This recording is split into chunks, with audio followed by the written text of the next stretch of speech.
do you stand immigration, illegal immigrants, having the benefits that they've worked so hard for? Where do you stand on those issues? First of all, just for a show of hands, how many people in this room, 2, 3 generations back, or maybe less or more, have relatives who came to America from another country? So the point is, to begin with, that when we have a policy in this country which attacks immigrants, who are we attacking? Ourselves. And so we must replace the self-hatred with self-love. We must remember where we came from. And when we remember where we came from, we then become one with the aspirations that brought people here. The policies that are happening right now, that we've seen announced over the weekend even,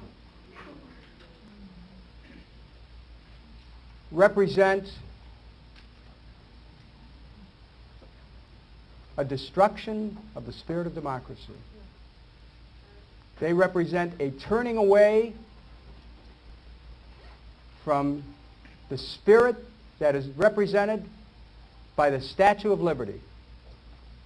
In Ellis Island stands this beautiful woman with a torch held high in the sky, and a poem is inscribed on the base, which many of you know, and I will remind you of. It says, "Give me your tired, your poor, your huddled masses, yearning to breathe free, the wretched refuse of your teeming shore. Send these, the homeless, the tempest-tossed, to me.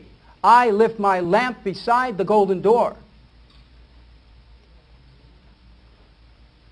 If we believe in those sentiments, which are reflected in an icon which represents America itself, then we cannot turn our backs on those millions of people who have come to America for an opportunity, who have worked in our communities, who have worked in the factories, who have made a contribution. We cannot tell them, go home. We cannot tell their children, you have no father or mother to be there. We must stand for something as Americans.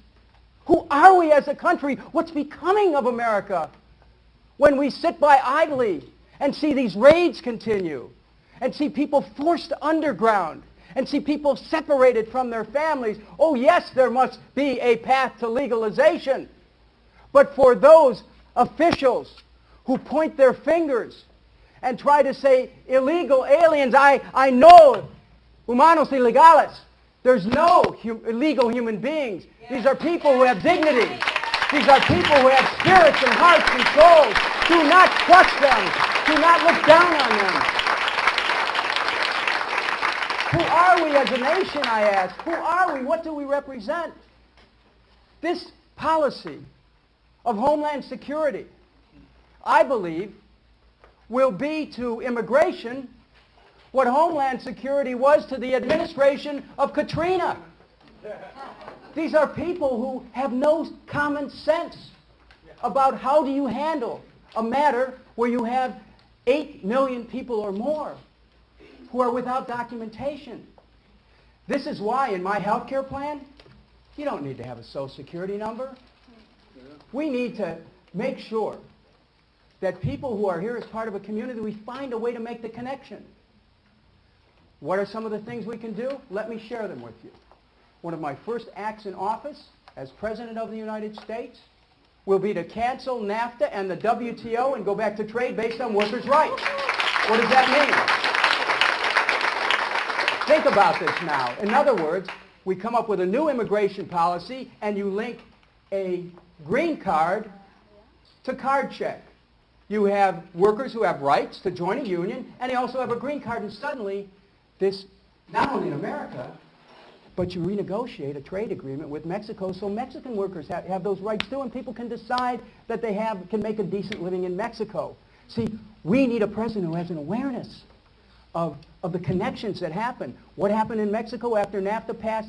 Wages collapsed. People rushed to survive. I get it. And so when it comes to immigrants, my grandfather, John Kutinic, came from what is now Croatia years ago. He had a dream of what it meant to come to America. I'm the product of immigrants. I understand the immigrant experience. And when I meet with young Mexican children who tell me that they're worried about a raid picking up their mother or father and not having them, when they can't get into the school they want, because in states like Arizona they pass laws that say that if you don't have documentation you can't get benefits, so therefore you have to pay the highest rate. What are we doing to our society? Why this punitive aspect? We have high public officials who have destroyed our Constitution, and they want to point their finger at someone and say, you're not documented, please. I am prepared to lead. But I'm prepared to lead with all of us together in this pro-democracy movement where we reclaim the spirit of America again. Thank you to all the immigrants who are here. Thank you for helping to define what it means to be an American. Let's create a definition for America that welcomes the world, that gives us all a sense of belonging. Thank you so much. Thank you.